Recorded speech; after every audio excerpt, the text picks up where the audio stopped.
سلف صالحین میں کسی سے پوچھا گیا یہ بتائیے ہم اپنی اولاد کی تربیت کیسے کریں؟ کیا پوچھا گیا کہ میں اپنی اولاد کی تربیت کیسے کریں، تربیت کا طریقہ بتائیے؟ تو سلف صالحین میں سے بعض نے کہا لاعب ابنک سبعا وادبہ سبعا وصاحبہ سبعا ثم اترک الحبل علی غارمہ۔ کہتے ہیں کہ جب بچہ پیدا ہو جائے تب سے لے کر 7 سال تک بچوں کے ساتھ خوب کھیلو، بچوں کے ساتھ ہنسی مذاق کرو، ان کی ہر ضرورت کو پورا کرو، یہاں تک کہ بچے پیدا ہونے سے 7 سال تک ان کا دل پوری طریقے سے تم سے لگ جائے۔ پھر فرماتے ہیں وَأَدِّبْهُ سَبْعًا، 7 سے لے کر 14 سال تک اپنے بچوں کو ادب سکھاؤ، ماں باپ کا ادب سکھاؤ، والدین کا، گھر والوں کا، پڑوسوں کا ادب سکھاؤ، اللہ کا ادب سکھاؤ، رسول صلی اللہ علیہ وسلم کا ادب سکھاؤ، قرآن کا ادب سکھاؤ، جو ادب اسلام نے بتایا ہے وہ 7 سے لے کر 14 سال تک سکھاؤ۔ پھر فرماتے ہیں وَصَاحِبْهُ سَبْعًا، 14 سے لے کر 21 سال کی عمر تک بچوں کو اپنے ساتھ رکھو، جب باہر جاؤ تو اپنے ساتھ رکھو، گھر میں رہو تو اپنے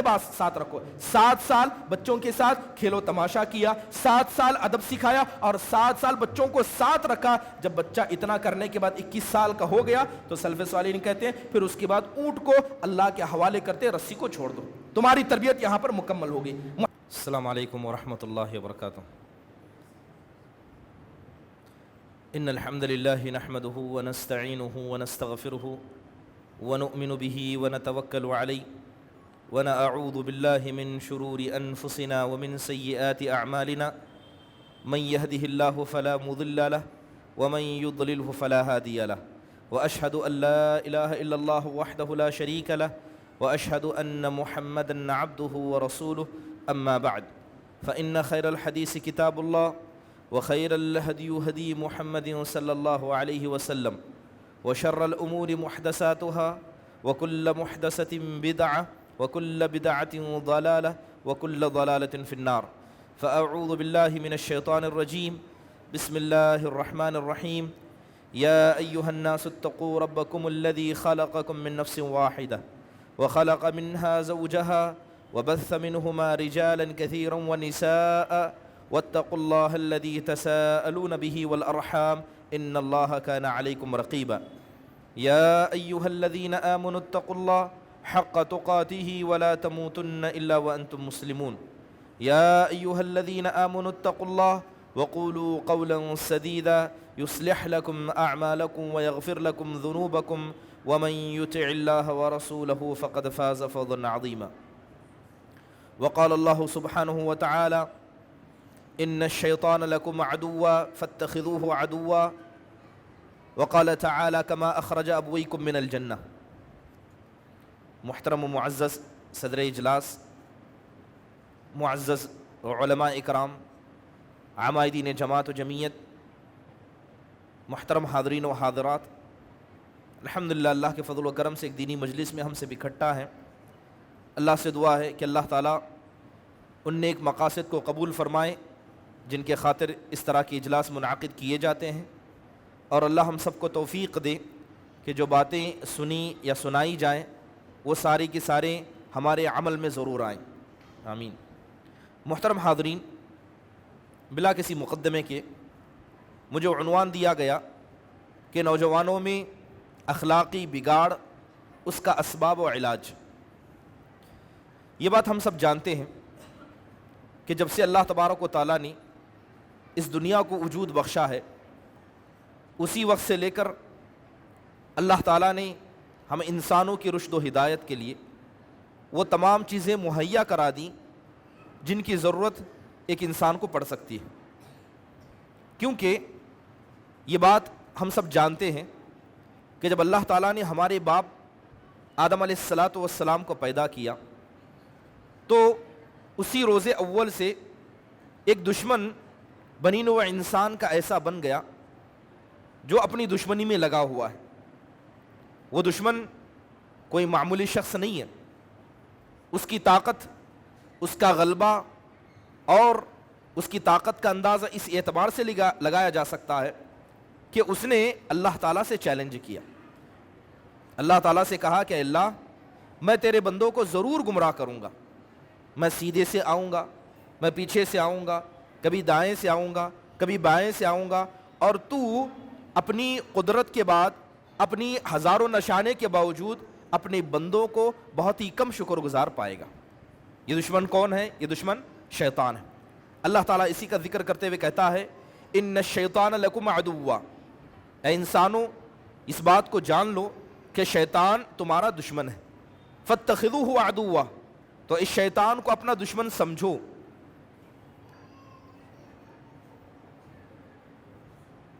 اس شیطان کو اپنا دشمن سمجھو اور اس سے دشمنی نبھاؤ۔ پھر اللہ تعالیٰ کہتا ہے کہ انما یدعو حزبہ لیکونوا من اصحاب السعیر، شیطان کیا کرتا ہے؟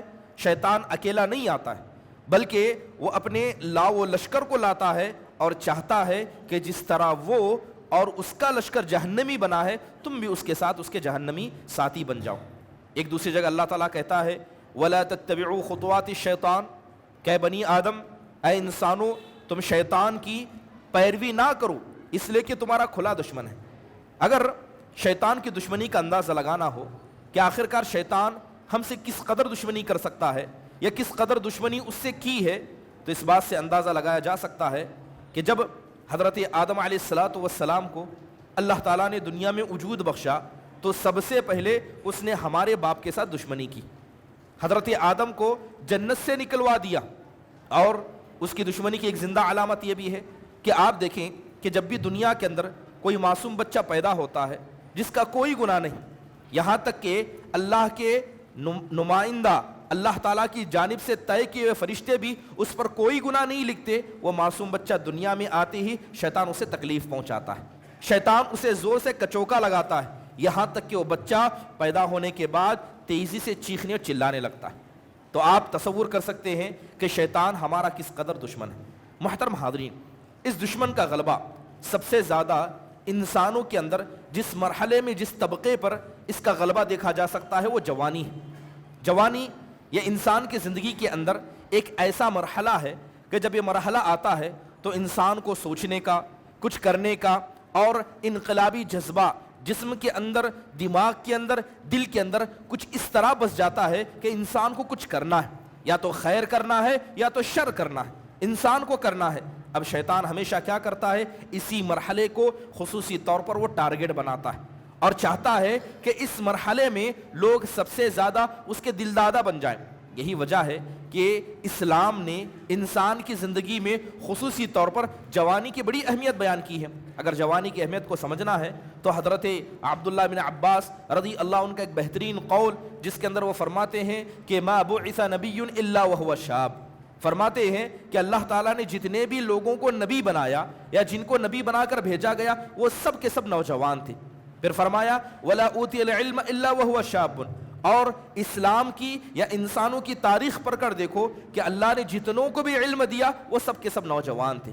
جوانی کی حالت میں نبی بنایا گیا، جوانی کی حالت میں اللہ تعالیٰ لوگوں کو علم دیتا ہے۔ پھر ابن عباس رضی اللہ عنہ قرآن سے 3 حوالے دیتے ہوئے کہتے ہیں اگر تمہیں اور دلیل چاہیے تو قرآن پڑھو۔ اللہ تعالیٰ کہتا ہے قالوا سمعنا فتن، کہ ہم نے ایک نوجوان کے بارے میں سنا۔ یہ نوجوان کون تھا؟ جو اپنے قوم کے سامنے کھڑا ہوا، جس نے بتوں کی ایک ریلی دیکھی، سارے بتوں کو توڑ کر ایک بڑے بت کو چھوڑا اور اس کے گلے میں کلہاڑی کو چھوڑا۔ یہ نوجوان کون تھا؟ یہ حضرت ابراہیم علیہ السلام تھے۔ وَإِذْ قَالَ مُوسَىٰ لِفَتَاهُ، اور یاد کرو حضرت موسیٰ کی جوانی کو کہ جب حضرت موسیٰ سے پوچھا گیا کہ وقت میں سب سے بڑا عالم کون ہے تو حضرت موسیٰ نے اپنا نام چنا، تو اللہ تعالیٰ نے انہیں ایک نوجوان کی طرف رہنمائی کرتے کہا کہ وہ تم سے بھی زیادہ علم رکھنے والا ہے۔ انہم فتیۃ آمنوا بربہم، اگر نوجوانوں کی تاریخ پڑھنا ہے تو جاؤ ان نوجوانوں کے بارے میں دیکھو جنہوں نے وقت کے بادشاہ کی مخالفت کی اور ایک اللہ تعالیٰ پر ایمان لائے۔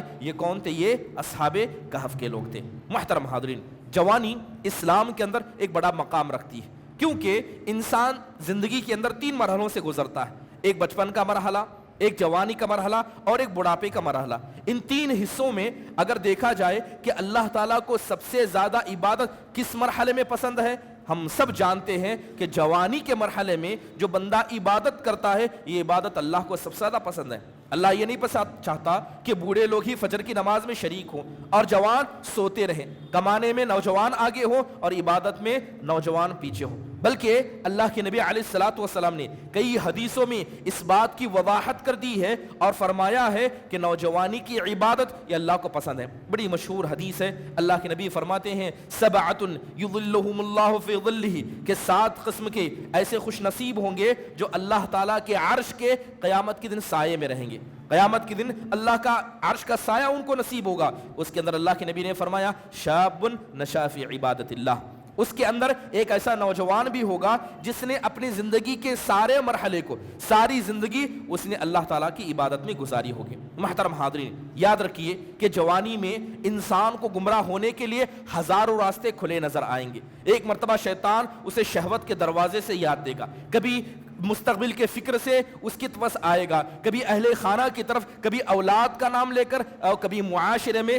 سٹیٹس کا نام لے کر شیطان ہر اعتبار سے نوجوان کے پاس آتا ہے۔ لیکن اس کے بعد بھی اگر کوئی نوجوان سیدھا ہے، اخلاق کے اعتبار سے سیدھا ہے، عقیدے کے اعتبار سے سیدھا ہے، بری عادتوں کے مسئلے میں سیدھا ہے، تو یاد رکھیے ایسے نوجوان کے مسئلے میں اللہ تعالیٰ بھی تعجب کرتا ہے۔ اللہ تعالیٰ عرش پر مستوی ہے۔ حدیث کے اندر اللہ کے نبی علیہ الصلوۃ والسلام فرماتے ہیں ان اللہ لیعجب من الشاب لیس له صبوہ، کہ اللہ تعالیٰ 7 آسمان پر بیٹھ کر، اللہ تعالیٰ 7 آسمان پر جو عرش ہے اس پر مستوی ہو کر اللہ تعجب کرتا ہے۔ کس پر تعجب کرتا ہے؟ اس نوجوان پر تعجب کرتا ہے جس کے پاس گمراہ ہونے کا، اللہ کے راہ سے ہٹنے کا ہر موقع موجود ہے، اس کے بعد بھی بالکل سیدھا ہے، اخلاق سے سیدھا ہے، عادت سے سیدھا ہے، بری عادتوں کے مسئلے میں سیدھا ہے، تو ایسے نوجوان کے مسئلے میں خود اللہ سبحانہ و تعالیٰ کو تعجب محسوس ہوتا ہے۔ یہی وجہ ہے کہ آپ دیکھیں کہ اللہ تعالیٰ جب بھی کوئی نعمت دیتا ہے تو یہ بات جانتے ہیں کہ اللہ اپنی نعمتوں کے بارے میں سوال کرے گا۔ اگر آپ کو چھوٹی نعمت مل جائے، بڑی نعمت مل جائے، ہر نعمت کے مسئلے میں سوال ہونے والا ہے، تو آپ تصور کر کے دیکھیں کہ جوانی جو اللہ کی اتنی بڑی نعمت ہے، کیا اس کے تعلق سے اللہ سوال نہیں کرے گا؟ چھوٹی چھوٹی چیزیں جنہیں ہم معمولی سمجھتے ہیں، بسا اوقات ہم انہیں شمار بھی نہیں کرتے ہیں، یہ اللہ کی بڑی نعمتیں ہیں۔ ایک چھوٹی سی مثال بتاتا ہوں۔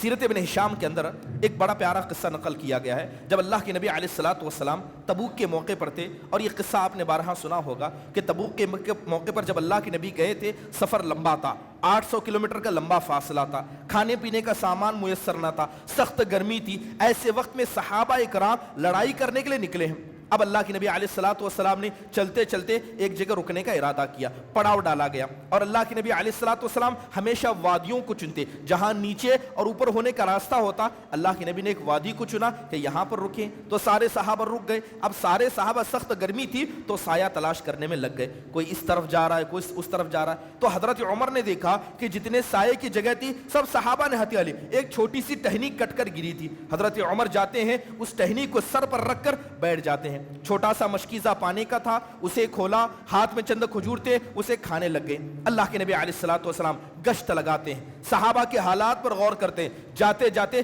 اللہ کے نبی کا گزر حضرت عمر بن خطاب کے پاس سے ہوتا ہے۔ کیا دیکھتے ہیں کہ سخت گرمی ہے، ایسے وقت میں حضرت عمر نے اپنے سر پر ایک کٹی ہوئی ٹہنی کو رکھا ہے، اس سے سایہ لیا۔ سخت گرمی ہے، پانی پی رہے ہیں، سخت گرمی ہے، چند کھجور ہاتھ میں کھا رہے ہیں۔ اللہ کے نبی جاتے جاتے کہتے ہیں، اللہ کے نبی علیہ الصلوۃ والسلام کہتے ہیں انکم، اللہ کے نبی علیہ الصلوۃ والسلام نے کہا لتسألن یومئذ عن النعیم، اے عمر اس گرمی میں جو سائے میں بیٹھے ہو، اے عمر اس گرمی میں جو پانی پی رہے ہو، اے عمر اس گرمی میں چند کھجور جو کھانے کے لیے نصیب ہو رہے ہیں، یاد رکھنا اللہ قیامت کے دن اس کے بارے میں بھی تم سے پوچھے گا۔ اللہ پوچھے گا کہ میری نعمت کھائی تو کہاں تک اس کا حق ادا کیا۔ آپ تصور کریں کہ جس نعمت کو ہم نعمت بھی نہیں سمجھتے، نہ اس کا شکر ادا کرنے کی فکر کرتے ہیں، جوانی جیسی عظیم نعمت، کیا اللہ تعالیٰ چھوڑ دے گا؟ کیا اللہ اس کے بارے میں نہیں پوچھے گا؟ یہی وجہ ہے کہ حدیث بڑی مشہور ہے کہ اللہ کے نبی علیہ الصلوۃ والسلام نے فرمایا اغتنم خمسا قبل خمس، کہ 5 چیزوں سے پہلے غنیمت جان لو۔ اس کے اندر اللہ کے نبی نے جوانی کو بڑھاپے کے آنے سے پہلے غنیمت سمجھنے کا حکم دیا۔ بڑھاپا آ جائے، انسان اللہ والا بن جائے، کوئی تعجب کی بات نہیں ہے۔ جوانی میں ہر برائی کو کر لیا اور بڑھاپا آتے ہی مسجد کو اپنا لیا، کیا لگتا ہے کہ ایسے بندوں کو اللہ پسند کرتا ہے؟ مجبوری میں نہیں، جب طاقت ہے، ہوش ہے، جذبہ ہے، تب اللہ والے بنو، تب اللہ تعالیٰ کو پسند ہے کہ ایسی حالت میں اللہ والا بنا جائے۔ محترم حاضرین، یہ بات یاد رکھیں کہ انسان کو اللہ تعالیٰ نے کتنی عمر دی ہے، خاص کر اس امت محمدیہ کی بات کریں، 60 اور 70 سال کی زندگی ہے۔ جیسے اللہ کے نبی فرماتے ہیں اعمار امتی ما بین 60 الی 70، کہ میری امت کی عمر یہ 60-70 سال کے درمیان کی، 60 سے 70 سال کی عمر ہی ہم کو ملے گی۔ اس کے اندر سب سے زیادہ بڑی عمر یہ جوانی کی ہوتی ہے۔ بچپن کی عمر بھی تھوڑی ہے، بڑھاپے کی عمر بھی تھوڑی ہے، مگر جوانی کا مرحلہ سب سے بڑا مرحلہ ہے۔ اسی لیے حدیث کے اندر آپ علیہ الصلوۃ والسلام فرماتے ہیں کہ لا تزول قدم ابن آدم، کہ لوگ اللہ کے سامنے آئیں گے، قیامت کے دن سب کو کھڑا کیا جائے گا، اور کسی بھی انسان کو اجازت نہیں ہوگی کہ اپنے قدم کو آگے کرے یا پیچھے کرے جب تک کہ وہ 4 چیزوں کے سوالات کا جواب نہ دے دے۔ اس میں کیا ہوگا؟ اللہ تعالیٰ پوچھے گا ان عمرہ فیما افنا، اللہ پوچھے گا اے بندے میں نے تجھے زمین کے اوپر رکھا تھا، کیا میرا احسان نہیں تھا؟ اللہ نے تجھے قبر کے نیچے نہیں رکھا بلکہ زمین کے اوپر رہنے کا موقع دیا۔ اللہ پوچھے گا کہ اس عمر کو تو نے کہاں پر گزارا؟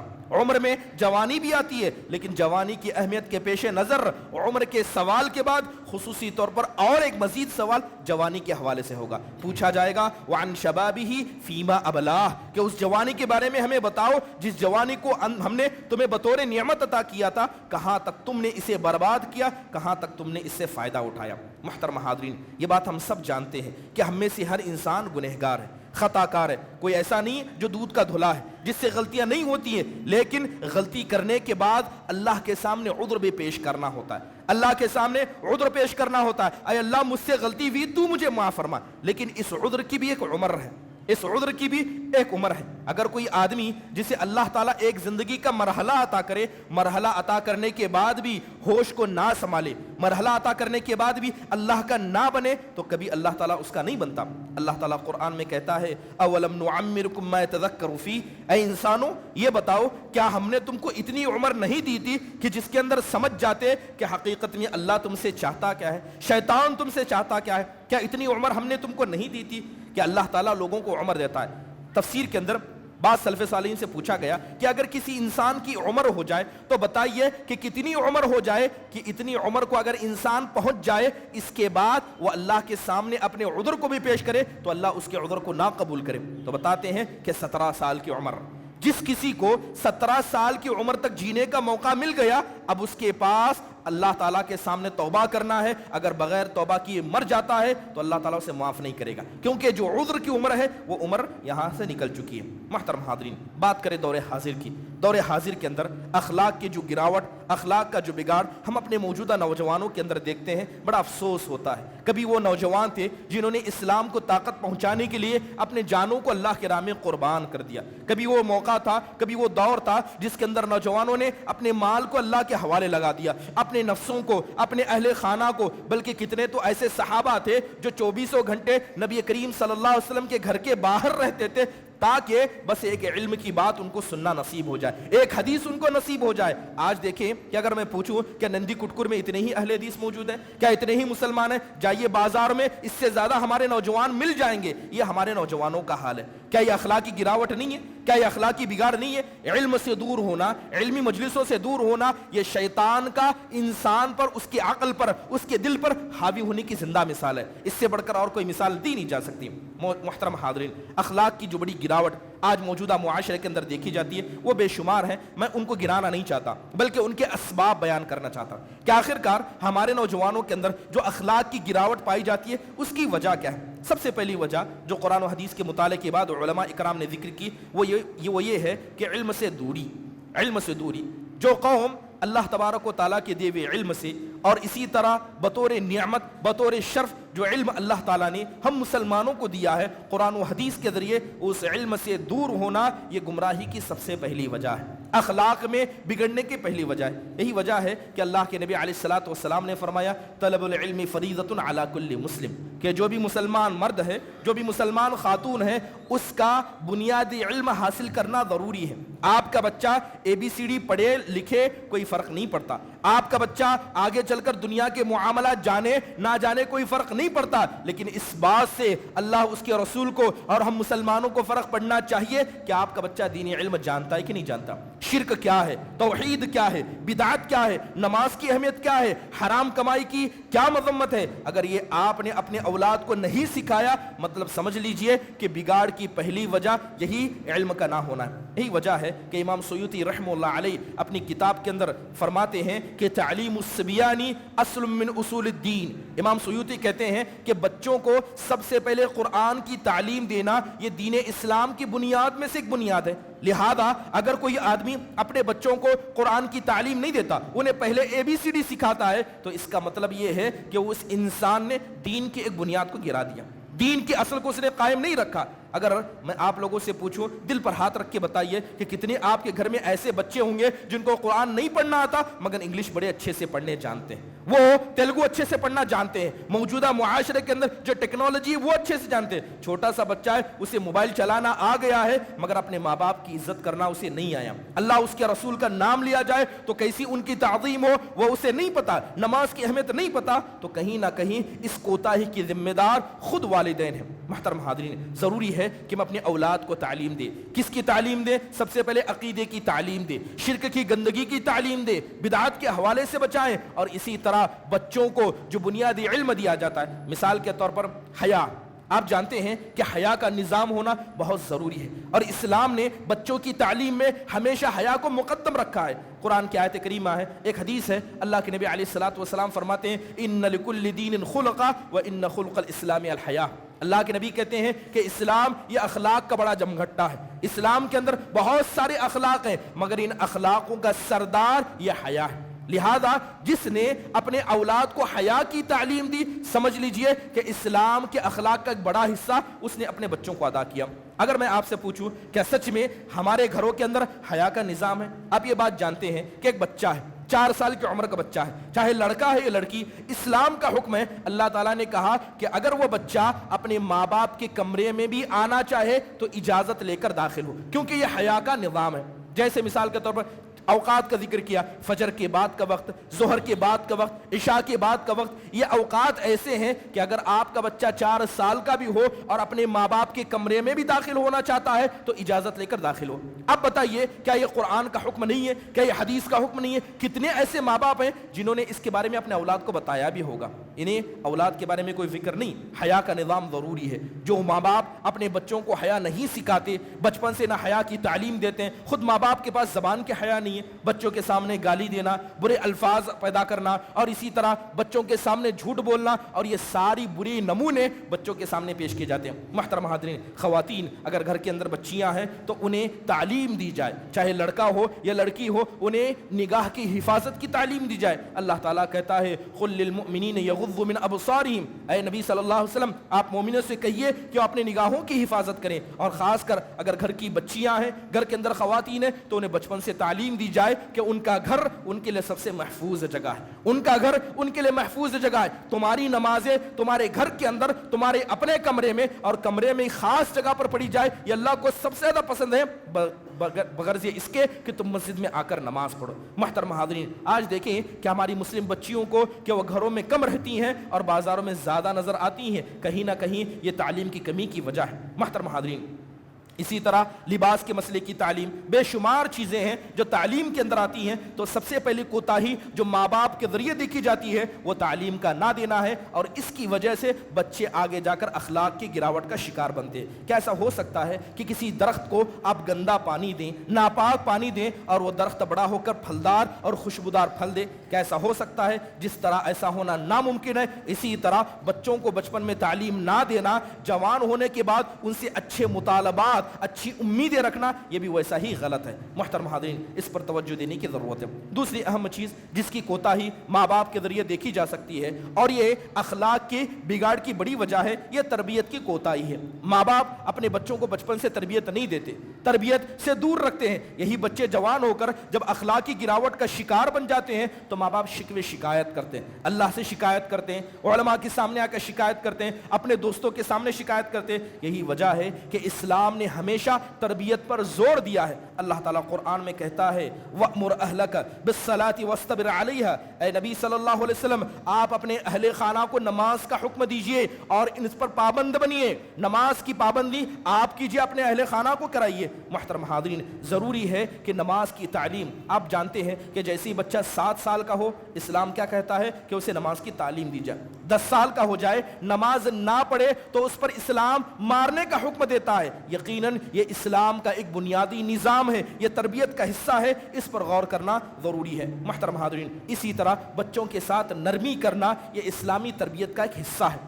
آج دیکھا جاتا ہے کہ 4 سال کا بچہ ہے، 5 سال کا بچہ ہے، 6 سال کا یا اس سے بڑی یا کم عمر کا بچہ ہے، ماں باپ اپنا ہاتھ اٹھانے میں کبھی نہیں سوچتے، مگر تربیت کے مسئلے میں اتنے ہی پیچھے رہتے ہیں۔ بچے نے اگر کسی کو گالی دے دیا، بچے نے کلاس میں نمبر کم لایا، بچہ کیا ہے کسی کے ساتھ کچھ غلط الفاظ استعمال کیا، تو ماں باپ اپنے بچوں کو مارنے لگتے ہیں۔ لیکن وہی بچہ نماز کو چھوڑ دے، وہی بچہ کیا ہے اللہ اس کے رسول کے مسئلے میں بے حرمتی کہے، تو ماں باپ کو غصہ بالکل نہیں آتا۔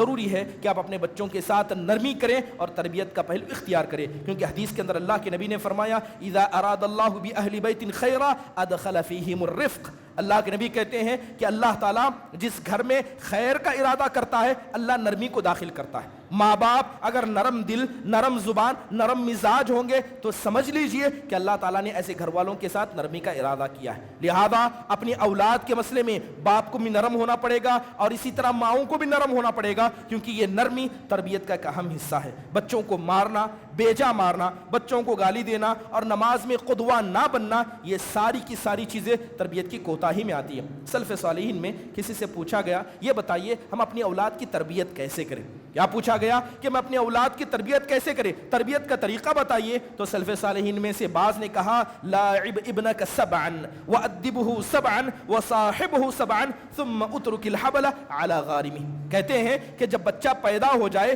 تب سے لے کر 7 سال تک بچوں کے ساتھ خوب کھیلو، بچوں کے ساتھ ہنسی مذاق کرو، ان کی ہر ضرورت کو پورا کرو، یہاں تک کہ بچے پیدا ہونے سے 7 سال تک ان کا دل پوری طریقے سے تم سے لگ جائے۔ پھر فرماتے ہیں وَأَدِّبْهُ سَبْعًا، 7 سے لے کر 14 سال تک اپنے بچوں کو ادب سکھاؤ، ماں باپ کا ادب سکھاؤ، والدین کا، گھر والوں کا، پڑوسوں کا ادب سکھاؤ، اللہ کا ادب سکھاؤ، رسول صلی اللہ علیہ وسلم کا ادب سکھاؤ، قرآن کا ادب سکھاؤ، جو ادب اسلام نے بتایا ہے وہ 7 سے لے کر 14 سال تک سکھاؤ۔ پھر فرماتے ہیں وَصَاحِبْهُ سَبْعًا، 14 سے لے کر 21 سال کی عمر تک بچوں کو اپنے ساتھ رکھو، جب باہر جاؤ تو اپنے ساتھ رکھو، گھر میں رہو تو اپنے ساتھ رکھو۔ 7 سال بچوں کے ساتھ کھیلو تماشا کیا، 7 سال ادب سکھایا اور 7 سال بچوں کو ساتھ رکھا۔ جب بچہ اتنا کرنے کے بعد 21 سال کا ہو گیا تو سلف صالحین کہتے ہیں پھر اس کے بعد اونٹ کو اللہ کے حوالے کرتے رسی کو چھوڑ دو، تمہاری تربیت یہاں پر مکمل ہوگی۔ محترم حاضرین، یہ تربیت کے کچھ چرندہ نقوش ہیں جو ہمارے سلف صالحین نے ہمارے سامنے چھوڑے ہیں اور یہ بتاتے ہیں کہ تربیت اتنی اہم ہے کہ اگر آپ اللہ کی ذات پر بھروسہ بھی کرنا چاہتے ہیں تو ضروری ہے کہ پہلے آپ تربیت کریں۔ تربیت نہ کر کے، اسباب کو اختیار نہ کر کے اللہ پر اعتماد کرنا، اللہ پر بھروسہ کرنا، یقیناً یہ ناقص اعتماد شمار کیا جاتا ہے۔ محترم حاضرین، ہمارے یہاں نوجوانوں میں اخلاقی برائی جو پائی جاتی ہے اس کی بڑی وجہ یہ بھی ہے کہ نوجوان اپنے مقصد زندگی کو بھلا چکے ہیں۔ نوجوانوں کو نہیں پتا کہ اللہ نے کیوں پیدا کیا۔ آج ہمارا نوجوان جب صبح آنکھ کھولتا ہے تو اسے پتا چلتا ہے کہ گھر کے اندر بہن ہے، گھر کے اندر ماں ہے، گھر کے اندر باپ ہے جو چاہتا ہے کہ ہم کما کر لائیں۔ صبح اٹھتے ہیں کمانے کی نیت سے، دوڑ دھوپ کرتے ہیں کمانے کی نیت سے۔ یقیناً یہ نیتیں اللہ اس کے رسول کی چاہت کے اعتبار سے نہیں ہے۔ اگر نوجوان آپ سے پوچھے کہ اللہ نے آپ کو کیوں پیدا کیا ہے، سب کہیں گے کہ اللہ نے عبادت کے لیے پیدا کیا۔ یہ نوجوان دنیا کمانے میں تو آگے ہے مگر اللہ کی عبادت میں، اللہ سے تعلق پیدا کرنے میں اتنا ہی پیچھے۔ جب نوجوانوں نے اپنے مقصد زندگی کو بھلا دیا، شیطان نے ایسے نوجوانوں کو اپنا چارہ بنا لیا۔ لہذا جو نوجوان شیطان کا چارہ بن جائیں سب سے پہلے اخلاقی گراوٹ کا شکار بن جاتے ہیں۔ تو ضروری ہے کہ نوجوانوں کو اپنے مقصد زندگی کو یاد رکھنا ہوگا۔ یہی وجہ ہے کہ اللہ کے نبی علیہ الصلوۃ والسلام نے بڑی ایک پیاری مثال دیتے ہوئے کہا مثل الذی یذکر ربہ والذی لا یذکر کمثل الحی والمیت، کہ جو آدمی اللہ کو یاد کرتا ہے، جو اللہ کو یاد نہیں کرتا، اس کی مثال ایک زندہ اور مردہ کی طرح۔ جو نوجوان اللہ کو یاد کرتا ہے، نماز کا پابند ہے، نوافل کا پابند ہے، اذکار کا پابند ہے، وہ اللہ کے نزدیک زندہ ہے۔ اور جو نوجوان چلتا پھرتا ضرور ہے مگر اللہ سے بے تعلق ہے، دنیا پرست ہے، شہوت پرست ہے، اللہ کے نزدیک وہ چلتی پھرتی لاش ہے۔ مر جائے گا کوئی پرواہ نہیں، دعا مانگتے ہوئے ختم ہو جائے گا کوئی پرواہ نہیں۔ یقیناً اللہ تبارک و تعالیٰ ایسوں کا خیال کرتا ہے، کیونکہ اللہ تعالیٰ کا قانون ہے ان تنصر اللہ ینصرکم ویثبت اقدامکم، اللہ کے دین کی مدد کرو اللہ تمہاری مدد کرے گا۔ اگر اللہ کے دین کو بھول جاؤ گے اللہ تمہیں ابھی بھی اور قیامت کے دن بھی یقیناً بھول جائے گا۔ محترم حاضرین، ہمارے نوجوان نوجوانوں کو دیکھا جاتا ہے کہ آج دین سب سے زیادہ کسی کے پاس اجنبی ہے تو ہمارے نوجوانوں کے پاس ہے. بوڑھوں کو پتا ہے کہ نماز ضروری ہے, بچوں کو تربیت دی جا رہی ہے کہ نماز ضروری ہے. کیا نوجوان اس نماز کو یاد رکھتے ہیں؟ کیا نوجوان اللہ اس کے رسول کی اطاعت کو, ان دینی مجالس کو یاد رکھتے ہیں؟ نوجوان دین کے مسئلے میں اجنبی ہو چکے ہیں. محترم حاضرین, قرآن مجید میں اللہ تبارک و تعالیٰ نے کچھ کافروں کی مثال بیان کی. کافروں کی مثال بیان کرتے ہوئے اللہ کہتا ہے وَالَّذِينَ كَفَرُوا يَتَمَتَّعُونَ وَيَأْكُلُونَ كَمَا تَأْكُلُ الْأَنْعَامُ وَالنَّارُ مَثْوًى لَهُمْ. اللہ تعالیٰ کہتا ہے کہ کافروں کی مثال ایسی ہے جنہوں نے دنیا کو انٹرٹینمنٹ کی جگہ سمجھا, مزہ لینے کی جگہ سمجھا. ہوٹلوں میں جانا ہے, کھانے سے مزہ لینا ہے, اچھا گدا اے سی سے مزہ لینا ہے, گھومنا ہے اس میں مزہ لینا ہے, دنیا کی ہر چیز میں مزہ لینا ہے. اللہ کہتا ہے کہ ہمارے یہاں کافروں کی مثال یہ ہے جنہوں نے دنیا کو مزہ لینے کی جگہ سمجھا. وہ کھاتے تو ایسے ہیں جیسے جانور کھاتے ہیں, ان کے کھانے کا کوئی مقصد نہیں ہے. وَالنَّارُ مَثْوًى لَهُمْ. اللہ کہتا ہے کہ ایسے لوگوں کا بہترین ٹھکانہ جہنم ہے. اگر میں پوچھوں کہ معاف فرمائیے کیا ہمارے نوجوان ایسے ہی نہیں ہیں؟ ان کو کھانے میں مزہ چاہیے, ان کو سونے میں مزہ چاہیے, ان کو شادی میں مزہ چاہیے, اپنا نام دکھانے میں مزہ چاہیے, اچھی بائک خریدنے میں مزہ چاہیے, موبائل دکھانے میں مزہ چاہیے, اچھے کپڑے پہننے میں مزہ چاہیے. کیا اللہ تعالیٰ کی عبادت میں ان کو یہ مزہ آتا ہے؟ جن لوگوں نے دنیا کو اپنا مسکن سمجھا اور دنیا کو سب کچھ سمجھا, وہ دنیا کے لیے فنا ہونے کے لیے تیار ہیں. ایسی ہی نوجوان یقیناً یہاں پر کافروں کی مثال ان پر بھی طے آتی ہے. ضروری ہے کہ نوجوان اللہ والے بنے اور اپنے مقصدی زندگی کو یاد رکھے. نوجوانوں کو یاد دلانا ہوگا کہ اپنے والدین کی خدمت کرنا یہ دین کا حصہ ہے. اگر اللہ کو راضی کرنا ہے تو اپنے والدین کی خدمت کرو. خدمت کا مطلب صرف بیوی کو خوش کرنا, ان کی ضرورتوں کو پوری کرنا, لوگوں کے سامنے اپنے سینے کو چوڑا کرنا نہیں ہے, بلکہ انہیں بتانا پڑے گا من سعی لوالدی فہو فی سبیل اللہ. اللہ کے نبی کے پاس ایک نوجوان آیا, کہنے لگا اے اللہ کے نبی یہ تو بتائیے اللہ کے راستے کا مطلب کیا ہے, اللہ کے راستے میں جانے کا مطلب کیا ہے؟ اللہ کے نبی نے اس نوجوان کو بتایا کہ من سعی لوالدی, کہ جو آدمی اپنے ماں باپ کی خدمت میں لگا رہتا ہے وہ اس آدمی کے جیسے ہے جو لڑنے کے لیے سرحد پر چلا گیا. یہ تصور نوجوانوں کے اندر پیدا کرنا پڑے گا. آپ نے فرمایا من قام علی نفسی یعوفها فهو سبیل اللہ. جو آدمی اپنے نفس کو پاک رکھنے کے لیے, اپنے دامن کو پاک رکھنے کے لیے جد و جہد کرتا ہے, ایسا آدمی بھی یقیناً کیا ہے, اللہ تبارک و تعالیٰ کی راہ میں. محترم حاضرین, اس کے علاوہ جو مزید اسباب پائے جاتے ہیں جس کی وجہ سے کیا ہے ہمارے نوجوانوں کے اندر اخلاقی بگاڑ پایا جاتا ہے, وہ مغربی تہذیب ہے. مغربی تہذیب, یورپین کلچر. یقیناً اس کلچر نے ہمارے نوجوانوں کے اخلاق کو بگاڑ کر رکھ دیا. اور یہ بات ہم سب جانتے ہیں کہ اللہ کے نبی علیہ الصلوۃ والسلام نے آج سے 1400 سال پہلے اس بات کے بارے میں بتا دیا تھا کہ لَتَتَّبِعُنَّ سُنَنَ مَنْ كَانَ قَبْلَهُمْ, کہ تم اپنے سے پہلے ما قبل لوگوں کی سنتوں کی اتباع کرو گے. بالش تبا بالش, تم انہی کے نقش قدم پر چلو گے. پوچھا گیا اے اللہ کے نبی کیا یہود و نصارہ مراد ہیں؟ آپ نے کہا ان کے علاوہ اور کون مراد ہو سکتے ہیں؟ کیا ہمارے نوجوانوں کا لباس, کیا ہمارے نوجوانوں کا اٹھنا بیٹھنا, کیا ہمارے نوجوانوں کا لائف سٹائل بالکل مغربی اور ویسٹرن تہذیب کے جیسے نہیں ہے؟ کیا اللہ کے نبی علیہ الصلوۃ والسلام نے ہمیں یتیم چھوڑا ہے؟ کیا لباس پہننے کے آداب ہمیں نہیں بتائے؟ کیا اٹھنے بیٹھنے کے آداب ہمیں نہیں بتائے؟ کھانے پینے کے آداب نہیں بتائے؟ زندگی جینے کا طرز اللہ کے نبی نے نہیں بتایا؟ جب سب بتایا ہے تو اللہ کے نبی علیہ الصلوۃ والسلام کی سنتوں کو چھوڑ کر مغربی تہذیب کو اپنانے کا مطلب کیا ہے؟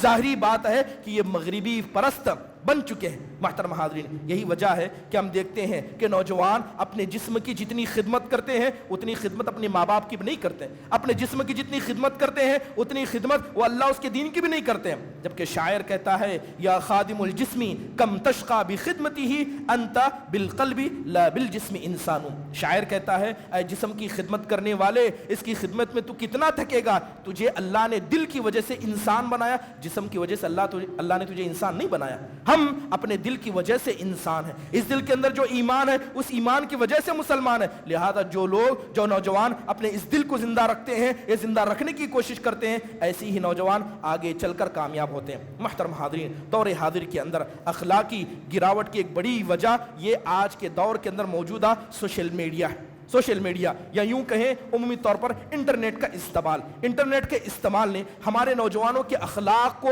بالکل بگاڑ کر رکھا ہے. اگر دیکھیں کہ سوشل میڈیا کا اثر ہمارے معاشرے پر, ہمارے نوجوانوں پر کیا ہوا, آج دیکھیں کہ دنیا کے اندر جتنے بھی فتنے پائے جاتے ہیں ساری فتنوں کی آمجگاہ سوشل میڈیا. ہر قسم کا فتنہ سوشل میڈیا پر موجود ہے. اب بتائیے کتنے ایسے نوجوان ہیں جو حقیقت میں سوشل میڈیا سے دور ہیں؟ الا ماشاء اللہ. ہر کسی کو وقت لگانا ہے. کوئی 2 گھنٹے لگاتا ہے, کوئی 4 گھنٹے لگاتا ہے, کوئی 10 گھنٹے لگاتا ہے, کوئی 12 میں سے 12 گھنٹے, تو کوئی 24 میں سے 26 گھنٹے بھی لگاتا ہے. یعنی وقت سے زیادہ, اپنے جسم سے زیادہ سوشل میڈیا پر لگا کر رکھا ہے. اس سوشل میڈیا نے ہمارے نوجوانوں کو برباد کر کے رکھ دیا. محترم حاضرین, اگر بات کریں سوشل میڈیا کی خرابی کی, یہ سوشل میڈیا ہر فتنے کو اپنے اندر اپنائے. علامہ ابن قیم رحمہ اللہ سے پوچھا گیا کہ فتنے کتنے قسم کے ہیں؟ علامہ ابن قیم نے 2 قسم کی بتائے, فتنۃ الشبہات, فتنۃ الشہوات. ایک ہوتا ہے شبہات کا فتنہ, یعنی انسان کے اندر شبہ پیدا کیا جائے. دوسرا شہوت کا فتنہ, انسان کے اندر خواہشات پیدا کی جائے. یاد رکھیے, جائیے سوشل میڈیا کی حقیقت کو پتہ کیجئے کہ شبہات ہو یا شہوات ہو, ہر فتنے کو سوشل میڈیا نے اپنا اڈا بنا کر رکھا ہے. اگر بات کریں فتنۃ الشہوات کی, کہ شہوتیں, جیسے مثال کے طور پر پیٹ کی شہوت, حرام کمائی کا ہر طریقہ آپ کو سوشل میڈیا پر نظر آئے گا. یوٹیوب پر مائیے, حرام کمائی کے جدید طریقے, سارے طریقے بتا دیے جائیں گے. بتا دیا جائے گا کس بینک میں کتنا لون لیا جاتا ہے, کون سی بینک, کون سا آفر امیزن کا ہو, فلپ کارٹ ہو, آپ کو EMI پر دے گا, کتنا دے گا, کتنا نہیں دے گا. حرام طریقے سے رزق کمانے کے ہزاروں طریقے سوشل میڈیا پر موجود ہیں. کیا شراب نوشی, اس کے علاوہ سودی نظام, اور اس کے علاوہ حرام تجارتیں کیا سوشل میڈیا پر موجود نہیں ہیں؟ اگر بات کریں شرمگاہ کی شہوت کی, اللہ معاف فرمائے, ایک وقت تھا کہ انٹرنیٹ کے کسی خاص حصے میں گندگی پائی جاتی تھی, اب گندگی کا ہر حصہ سوشل میڈیا پر نظر آتا ہے. کیا عریانیت, فحش کاری, بے جا تصویریں, بے جا ویڈیو سوشل میڈیا پر نظر نہیں آتی؟ ساری کی ساری چیزیں موجود ہیں. بلکہ اللہ معاف فرمائے, آج ہم میں سے کتنے ہیں جو حقیقت میں برائی کو برائی بھی سمجھتے ہیں. ایک وقت ہوتا جو نوجوان نکڑ پہ بیٹھتا تھا, لڑکیوں کو آتے جاتے برقعے میں دیکھتا تو لوگ کہتے ہیں کتنا بے غیرت انسان ہے کہ عورتوں کو آتے جاتے دیکھتا ہے. آج بتائیے کہ کس کے پاس اسمارٹ فون نہیں ہے جس کے اندر یوٹیوب نہیں کھلتا ہے, سوشل میڈیا چاہے وہ فیس بک کی شکل میں ہو, ٹویٹر کی شکل میں ہو, انسٹاگرام کی شکل میں ہو, کیا وہ کھولتا ہے؟ کیا اس کے اندر لڑکیوں کی تصویریں نہیں آتی؟ کتنے لوگ ہیں جو حقیقت میں اس کے مسئلے میں پردے کا خیال کرتے ہیں؟ اللہ تو کہتا ہے قل للمؤمنین یغضوا من ابصارہم, اے اللہ کے نبی مومنوں سے کہیے اپنی نگاہوں کو نیچے رکھے. نگاہوں کو نیچے رکھنے کا مطلب کیا سڑک ہے؟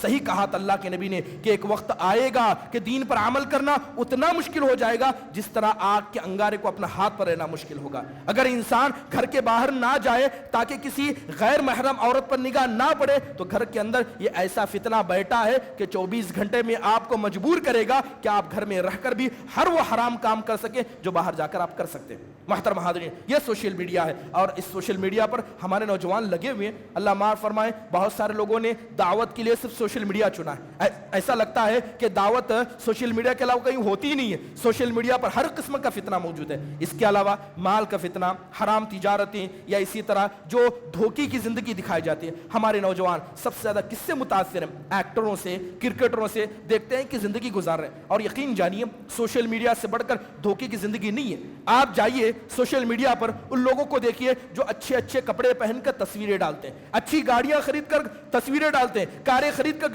تصویریں ڈالتے ہیں. ان کے گھر میں جا کر دیکھیے حقیقت کچھ اور ہوگی. وہ جھوٹی زندگی گزار رہے ہیں اور جھوٹی شان لوگوں کے سامنے دکھا رہے ہیں, اور ہمارے نوجوان ان کو دیکھ کر متاثر ہوتے ہیں. ایک نوجوان جوتا خریدتا ہے, اپنے والدین کو دکھانے سے پہلے, خود اللہ کی اطاعت کے طور پر اسے پہننے سے پہلے اسے سوشل میڈیا پر ڈال دیتا ہے. کیا ہمارے نوجوان کتنے ایسے ہیں جو بلیٹ بائک ہو یا اس کے طرح KTM بائک کو صرف لوگوں کو دکھانے کے لیے نہیں کرتے ہیں؟ کیا یہ سارے کام ہمارے نوجوان بچے نہیں کر رہے ہیں؟ یہ کہاں سے آیا؟ یہ سب سوشل میڈیا کے غلط استعمال یا اس کے غلط اثر کی وجہ سے ہوا. محترم حاضرین, میرا وقت ختم ہوتا جا رہا ہے. یقیناً اگر بات شبہات کی کریں, شبہات, ہر قسم کے شبہات سوشل میڈیا پر موجود ہیں. یقین جانیے نبی کریم صلی اللہ علیہ وسلم کی بیویوں کے مسئلے میں, آپ علیہ الصلوۃ والسلام کے ذات کے مسئلے میں, اسلام کے نظام کے مسئلے میں, چاہے وہ عورتوں کے حوالے سے ہو, لوگ سوشل میڈیا پر سوال اٹھاتے کیا اسلام نے عورتوں پر ظلم نہیں کیا؟ کیا اسلام اپنی عورتوں کو گھر میں قید کر کے نہیں رکھتا؟ کیا ایک ہی ماں باپ سے پیدا ہونے والے 2 بچوں کے بیچ میں اگر لڑکا ہے تو آدھا ملے گا, لڑکی ہے تو لڑکے کا آدھا ملے گا؟ کیا اسلام اس طرح کا ظلم نہیں کرتا؟ اس طرح کے سوالات دن بدن سوشل میڈیا پر اٹھائے جاتے ہیں, اور کتنے ہمارے ایسے نوجوان ہیں جو اس کے اندر ملوث ہو جاتے ہیں. محترم حاضرین, بتانے کا مقصد یہ ہے کہ یہ سارے اسباب ہیں جن کی وجہ سے ہمارے ہم گمراہی کو دیکھتے ہیں. محترم حاضرین, اس کا علاج کیا ہے؟ علاج بہت ساری بنیادی چیزیں ہو سکتی ہیں. سب سے پہلے علاج بنیادی طور پر ذکر کیا جائے، نوجوانوں کو چاہیے کہ وہ اپنے تعلق کو اللہ سے مضبوط کرے.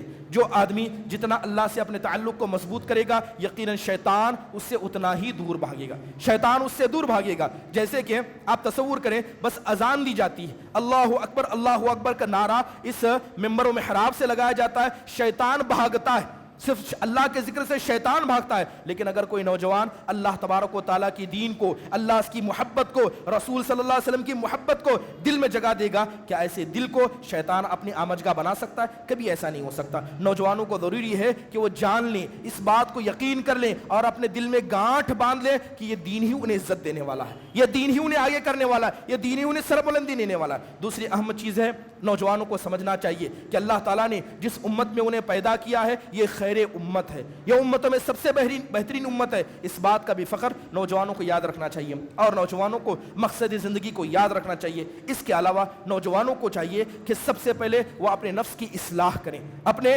نفس کی اصلاح کریں، کیونکہ نوجوان یا تو خیر کا قدوہ بنے گا یا شر کا قدوہ بنے گا. آج جو چھوٹے چھوٹے معصوم بچے ہمارے پاس موجود ہیں وہ اپنے سے جوان بچوں کو دیکھ کر سیکھتے ہیں. اگر نوجوان نمازی ہوں گے، پابندی ہوں گے، حلال و حرام کی تمیز کرنے والے ہوں گے تو یہ چھوٹے بچے جو آپ کو دیکھ رہے ہیں آپ ان کے لیے قدوہ بنیں گے. جیسے کہ اکثر صحابہ چھوٹے صحابہ کے لیے قدوہ بنتے تھے، ہمارے نوجوانوں کو چاہیے کہ وہ دوسروں کے لیے قدوہ بنیں. اس کے علاوہ نوجوانوں کو چاہیے کہ وہ اپنے لیے زندہ مثال یا بہترین قدوہ اگر کسی شخصیت کو بنائے وہ جناب محمد الرسول اللہ صلی اللہ علیہ وسلم ہو. اٹھنے میں، کھانے میں، پینے میں، ہر مسئلے میں نبی کریم صلی اللہ علیہ وسلم کو قدوہ بنائیں. اسی طرح نوجوانوں کو چاہیے کہ وہ اپنی جوانی کی حفاظت کریں، وہ جوانی کی اہمیت کو جانیں. اکثر باتوں میں کہا جاتا ہے اگر مرد ہو تو یہ کر کے دکھاؤ. آپ نے یہ جملہ اکثر نوجوانوں نے سنا ہوگا. اللہ تعالیٰ بھی کچھ نوجوان بچوں کا، کچھ مردوں کا ذکر کرتا ہے. اللہ کہتا ہے رجال لا تلہیہم تجارت ولا بیع عن ذکر اللہ. اللہ تعالیٰ کہتا ہے اللہ کے نزدیک حقیقی مرد تو وہ ہیں